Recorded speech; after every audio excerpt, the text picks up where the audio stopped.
Have you ever stopped to think what it means to open your eyes in the morning? Before coffee, before notifications, before the social mask. There is a naked instant. A moment when there is no one watching you. Just the awareness of being. And it is in that instant that the greatest burden and the greatest gift of human life resides. Imagine that today you wake up and realize there is no manual waiting for you on the bedside. Nobody left a to-do list telling you what is right or wrong. Nothing tells you who you must be, what you must feel, what you must choose. It's you. Only you. Does that frighten you? It should. Jean-Paul Sartre wrote, "Man is condemned to be free." Condemned, not authorized, not rewarded, condemned. Because freedom is not light. It is not a cute present wrapped with a bow. Freedom is an abyss. It is a silent scream saying, you are responsible for everything you do with your life. And so today I bring you 6 messages. They are not self-help phrases, nor motivational mantras. They are existential reminders, raw truths that can hurt you. But if you can bear to hear them, if you have the courage not to ignore them, perhaps they will change the way you wake up. Perhaps they will change who you decide to be. The first of them is this: you are free, and that is terrifying. Yes, free. Even when it seems you are not, even with bills, schedules, children, goals, exhaustion, free. Because none of those factors, however real, can decide for you. You can choose to ignore this, and many do, but it is still true. It is easy to say, I can't. More comfortable to say, I have to go. More socially acceptable to repeat, I have no choice. But every time you say that, you lie. You lie to yourself. And that is the worst lie, the most dangerous. Let's take a simple example. The alarm rings. You say, I have to get up. Do you? Really? And if you don't get up, will you lose your job? Okay. Will you be fired? Maybe. Will you face hardship? Possibly. But see, you can still choose. The world won't stop you from staying in bed. It will react. It will demand. But it won't decide for you. This is the freedom that frightens. The freedom to be the author of your failure, the accomplice of your fall. And also, if you have the courage, the creator of your own possibility. Imagine a woman who wakes up to 3 small children crying. She gets up, makes coffee, changes diapers, organizes the day, and tells herself, I have no choice. But she does. She always did. She chose to stay, chose to care, chose to be there. That doesn't lessen her pain, but it makes her responsible, and that changes everything. Think of that man who wakes up grabbing his phone, scrolling through messages, fleeing the silence, because in silence lives anguish, and in anguish lives the reminder that he is free, free to quit that job, free to say he no longer loves, free to start over. But it is easier to flee. It is easier to forget that there is a choice. Sartre said that the human being is the only being who chooses to be what he is. A tree does not choose to be a tree. A cat does not choose to be a cat.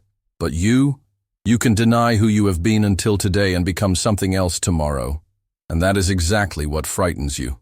So, before taking the first sip of coffee, before putting on the uniform, before looking in the mirror, stop and ask yourself honestly, what would I do today if there were no excuses? What would I choose if I had to? Accept the consequences as part of the package of freedom? You are free. And yes, that is terrifying. But also, it is what makes you human. Bad faith. A word that sounds moralistic, almost religious. But for Sartre, it has a different flavor. Bad faith is not lying to others. It is something more subtle, more dangerous. It is lying to yourself. It is convincing yourself that you have no choice, when in fact, you are choosing all the time. Sartre explains, bad faith is the attempt to flee from freedom. It is the deliberate effort to pretend we are merely objects, that we are what we are and that's it, that we are determined by roles, obligations, traumas, biographies. It is everyday self-hypnosis, and it begins early, right in the first hours of the day. Perhaps you wake up and say, I'm just like this. I'm not a morning person. Or you might think, I'm shy. I'll never be able to assert myself. Or, I'm only an employee. I have no power to change anything. All those phrases have something in common.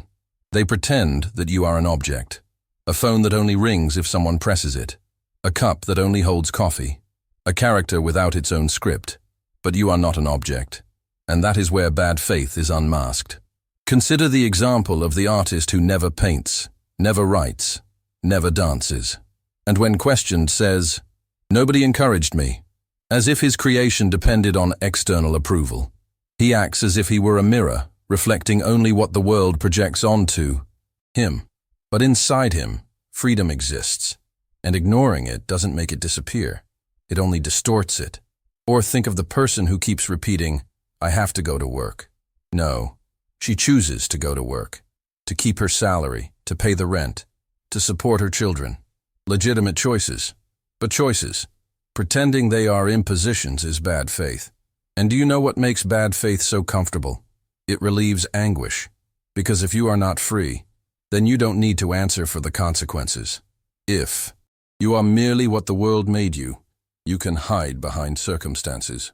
Sartre writes, "Bad faith is a lie we tell ourselves because the truth is unbearable." And what truth is that? That we are free, that we are responsible, that each of our acts carries the weight of a possible world and the abandonment of all the others. Imagine a store manager who mistreats his employees. When confronted, he says, "I'm just doing my job." He isn't. He is choosing to do his job that way, and by denying it, he practices bad faith. Now imagine a young woman who calls herself insecure, who claims she can't speak in public, but when the situation demands an emergency, a protest, an act of courage, she speaks, she acts, she transcends her fear. This is proof that the "I am like this" is often a mask for "I don't want to take responsibility for changing." You may be practicing bad faith right now by saying you have no time, that it's not your moment, that things are too difficult, and maybe they are. But even so, you still can choose. Bad faith loves breakfast because that is where its reign begins. In the small gestures, in the "I have to," the "I can't," the "I am just like this." It is sneaky, and it only disappears when you have the courage to look in the mirror and admit that you are choosing, even when you say you are not. So today, upon hearing this message, pause, return to silence, and ask yourself, in what part of my life am I pretending I am merely an object? Where am I hiding? From the freedom that terrifies me? Because bad faith only survives in the darkness of denial. And now you already know. Wake up, brush your teeth, put on the same clothes, walk the same routes, cross the same faces, assume the role, repeat the known lines, be the character the world expects you to be.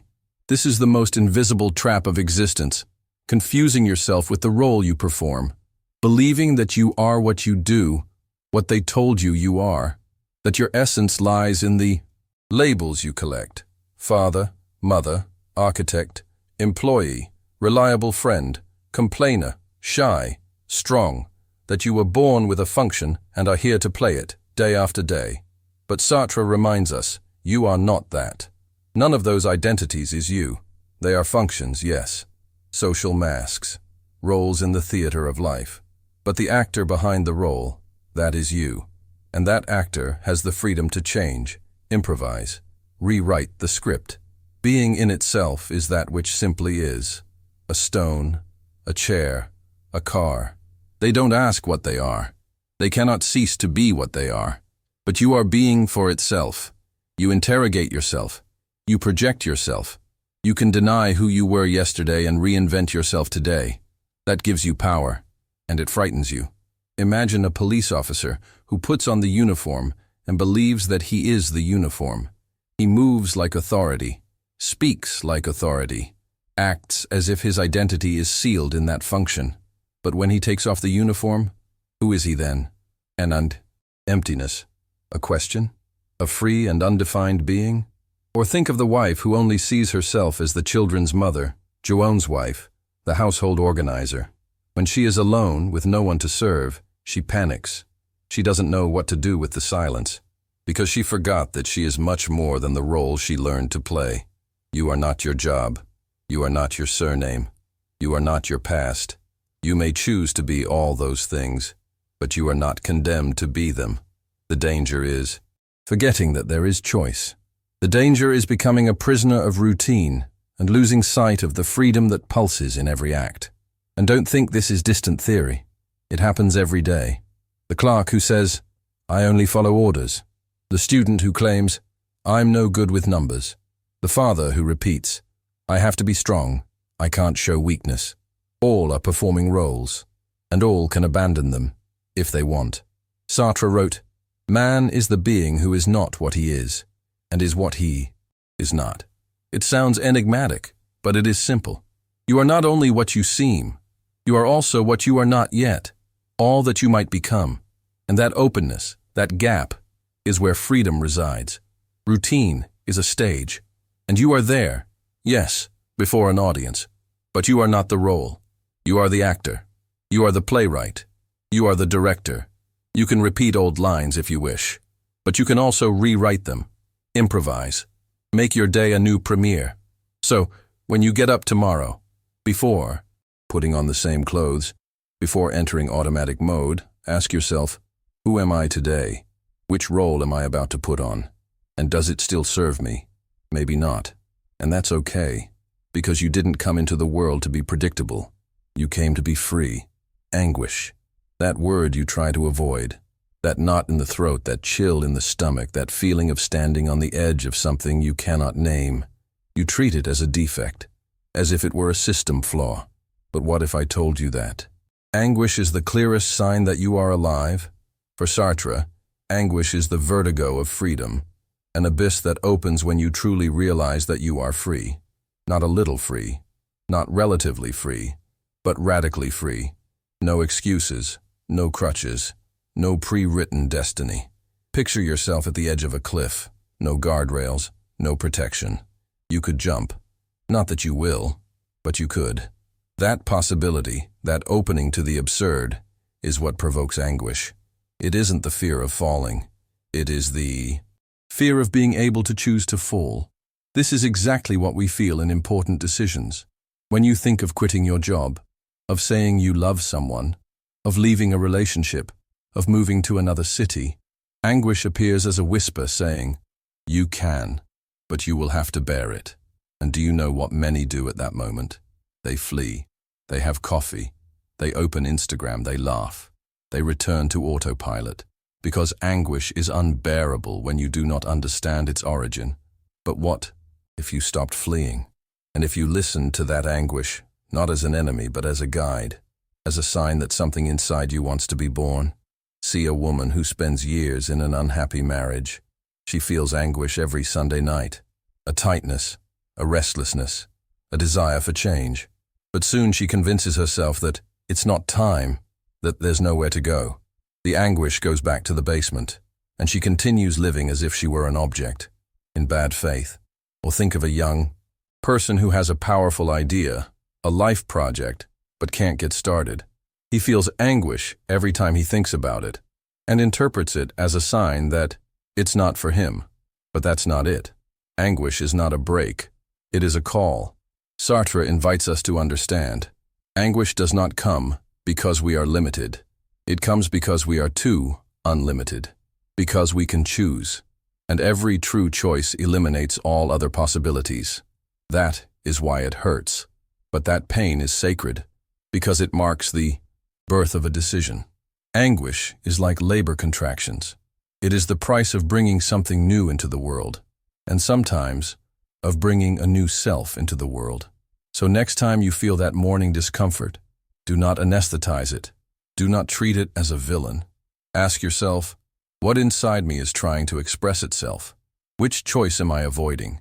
Which possibility am I denying for fear of carrying the weight of decision? Anguish, when understood, transforms. From monster, it becomes compass. From burden, it becomes impulse. You are not sick for feeling anguish. You are awakening to your freedom. You wake up, look around, feel your body, see your surroundings, and everything seems already decided. You live where you live. You have the job you have, the body you have, the time you have. It seems it's all given. and perhaps it is. But none of that defines who you are. None of that determines who you can be. Sartre makes an essential distinction: situation and project. The situation is what is given. It is what you encounter when you open your eyes. Your weight, your neighborhood, your family, your history up to now. But the project is what you decide to do with all that. It is what you choose to build from the situation. It is where your transcendence resides. See, two men can be born on the same street, in the same poverty, with the same obstacles. One gives up, repeats the cycle, blames the world. The other transforms everything into raw material for a new path. Both are in the same situation, but they chose different projects. Imagine a wheelchair user. He can decide that his situation limits him and stop there, or he can transform that limitation into strength, into overcoming, into a Paralympic marathon, into a voice, into art. The chair is there, but the project is free. Think of a cleaning lady who works at night. She could say, "I am only this. It's all I have left." Or she could write poetry during the early hours, share it with the world, touch other lives. The situation is the same, but the project changes everything. The most common mistake is confusing situation with destiny, thinking that because something was given to us, we must accept it as essence. But you have no essence. You make yourself by being. You make yourself by choosing. Sartre wrote, "Existence precedes essence." That means that you are not born with an instruction manual. You are born free, and you define yourself by the choices you make. Even what you call limitation can be the starting point for something new, if you are willing to embrace the project. And of course, the project demands courage, because it implies responsibility. You can't blame the situation when you take on the project. You can't say, "It was the world, it was my childhood, it was the economy." The project forces us to look ahead with our hands dirty from choosing. Today, when you wake up, you are in a body, in a place, in a time. That is your situation. But your freedom begins when you ask, "What will I do with this?" You can repeat everything you did yesterday, or you can take a step toward a new project, a small space of authenticity, a gesture, a habit, a choice. No one needs to notice. No one needs to approve. It's enough that you commit. And if tomorrow you wake up in the same place, with the same limitations, remember, they are not you. They are only the setting. You can still write the script. You are project, and only you can decide what it will be. Since childhood, perhaps you have waited for someone, an adult, a hero, a sign, the right moment, someone to come and say, "Now it's all right. Now you can live your way." But that someone never came. And perhaps deep down, you are still waiting. That waiting has a name, magical hope. And it is the sister of bad faith, because it postpones action. It puts responsibility outside yourself. It transfers the burden of existence to another, to the government, to family, to the stars, to God. But the truth is harsh, and at the same time, liberating. Nobody is coming to save you. There is no hidden script. There is no secret mission you need to discover. There is no preordained destiny. There is only you, and the choices you are willing to make. Sartre said, "We are just the sum of our actions. What you do, and not what you think, feel, or hope, is what builds your identity. You are not something waiting to be revealed. You are a being in construction, a continuous act, a choice that must be made each new day." Think of a man on the brink of crisis. He waits for something to change, for someone to take him out of there, for time to pass, for the world to see his value.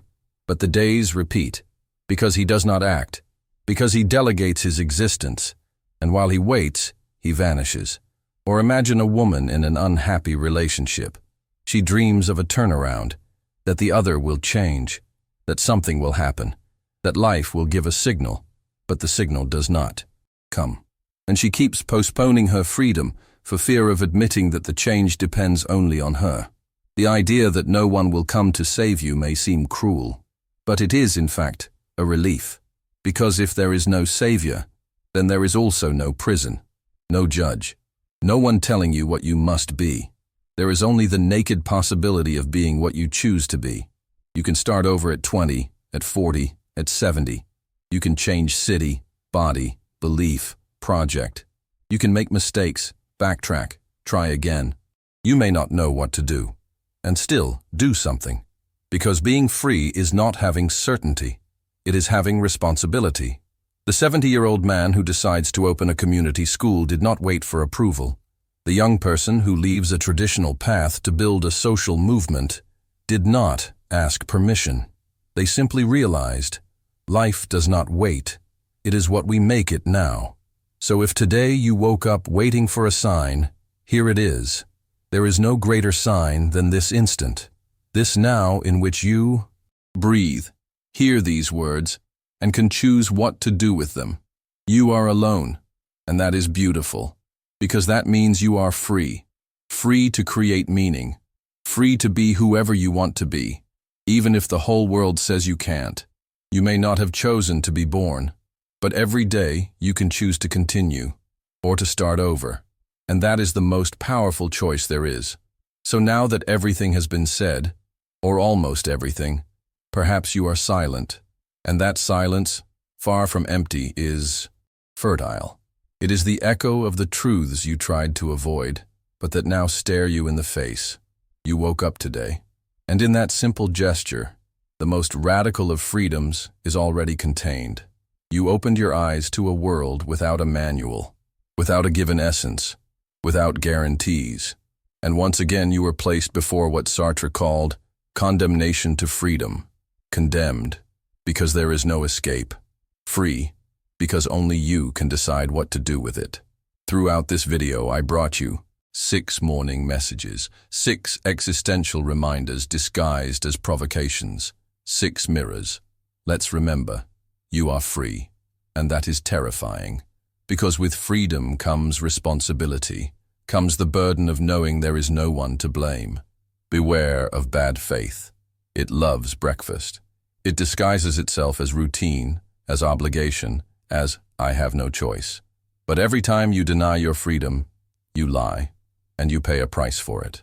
Your routine is a stage, but you are not the role. You can play a role, yes, but you must never confuse yourself with it. You are not only what the world expects, you are what you choose to do with that expectation. Anguish is a disguised gift. Do not flee from it.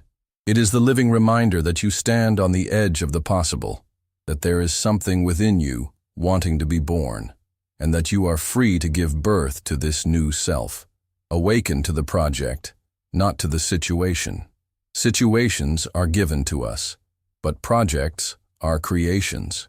You might be in a difficult place, but you are not obliged to be defined by it. You are what you decide to do with what they made of you. And finally, no one will come to save you. And that is beautiful, because it means you are free, that you are the only one responsible for constructing meaning, that you can start over, no matter how many times you need to. These messages are not comfortable, but they are liberating. They do not soothe, but they awaken. And perhaps that is what you most need now. Not a hug that numbs, but a push that awakens. The world is not waiting for you to sort yourself out. It keeps going. The question is, will you continue being the same, or will you choose to exist differently? Wake up tomorrow with a question on your lips. Who do I want to be today? And if you wish, come back here. Listen again. Face it again. Because being free is a daily exercise, a constant call to authenticity. Now I invite you. Leave in the comments which of these messages you most needed to hear. Which one hurt the most? Which one freed you the most? Which one caught you by surprise? And if you have the courage, share it with someone who is still asleep. Because sometimes, all we need is a good awakening.